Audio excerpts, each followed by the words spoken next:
Salut, c'est Gontran. Je vais vous faire une petite vidéo aujourd'hui pour vous parler de phishing. C'est quoi le phishing? Ok, Jeannette, c'est quoi le phishing? Selon Wikipédia, l'émeçonnage est une technique utilisée par des fraudeurs pour obtenir des renseignements personnels dans le but de perpétrer une usurpation d'identité.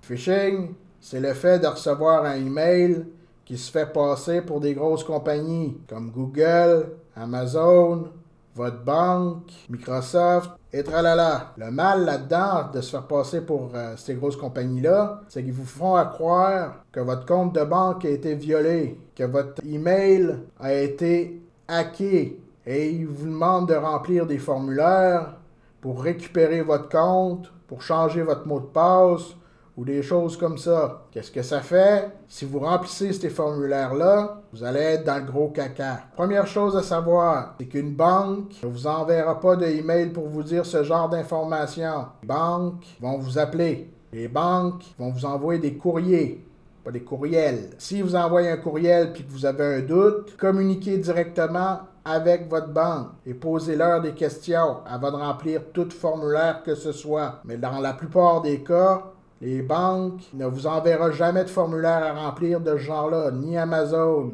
De toute façon, si vous avez un doute, vous pouvez toujours vous connecter directement sur votre compte par vous-même, de la même façon que vous l'avez toujours fait. Connectant, le système, il va vous dire qu'il y a un problème, puis il va vous rappeler qu'il faut que vous fassiez ce qu'il faut faire. Le problème avec les ficheurs, ce qu'ils font, c'est qu'ils se font passer de façon très convaincante pour la cible. Donc, par exemple, s'ils se font passer pour Amazon, la page du formulaire qu'ils vont vous avoir donné va ressembler à Amazon comme deux gouttes d'eau. De même dans les dernières versions. Il y a une façon de les reconnaître. Il faut être calé en informatique puis savoir qu'est-ce que c'est qu'un nom de domaine. Par exemple, Amazon vont toujours venir avec un nom de domaine amazon.fr, amazon.ca, amazon.com. Vous verrez jamais de amazon.patate.com. Non. Ou amazon.supportemail.com. Non. C'est pas Amazon, c'est supportemail.com. Donc si vous avez un lien vers un formulaire qui dit amazon.supportemail.com ou amazon.tout ce que vous voulez.com, c'est pas Amazon. Amazon ont leur nom de domaine qui finit par amazon.com, amazon.ca, amazon.fr. Pas de amazon.un autre mot. Non, ça marche pas. Pas les bons domaines. Une autre chose qu'il faut faire attention. Dans un email, le lien qu'il vous donne, même si c'est marqué amazon.com, c'est pas nécessairement le lien qui est derrière le texte. Derrière le texte, il peut y avoir un lien qui s'en va complètement ailleurs.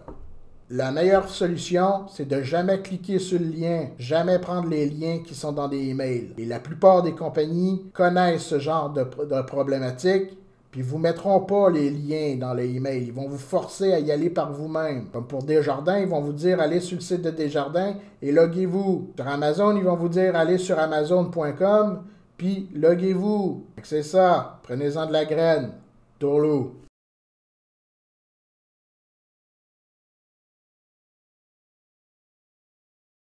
Fait que là, je vais vous montrer un exemple. Comme vous pouvez voir dans ce email, la première chose qu'on remarque, c'est que le email a été envoyé par ledgersupport@peugeot.com.br. Pensez-vous vraiment que Ledger va envoyer un email avec un email qui n'est pas de son nom de domaine? C'est complètement stupide. Ton portefeuille peut être vulnérable. Cher Trucmuche, nous avons le regret de vous informer qu'il y a eu une sécurité brèche affectant approximativement 57 000 de nos utilisateurs. Fait qu'ils vous bourrent de menteries, puis après ça, ils vous disent de mettre à jour. Il y a une autre chose qu'on remarque, www.ledger-update.support. Que des conneries! Ledger vont vous écrire www.ledger.com.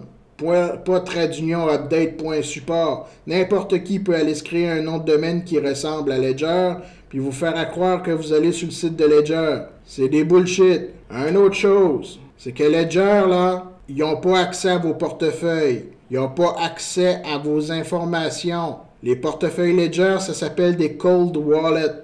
Donc, dans une Ledger, C'est impossible que l'information de ta wallet a pu être compromise par des informations volées chez Ledger. Ledger n'a pas cette information-là. Elle est 100% de votre côté. Donc cette information ne peut pas être vraie. C'est un exemple de raisonnement qu'on peut avoir sur un email de phishing.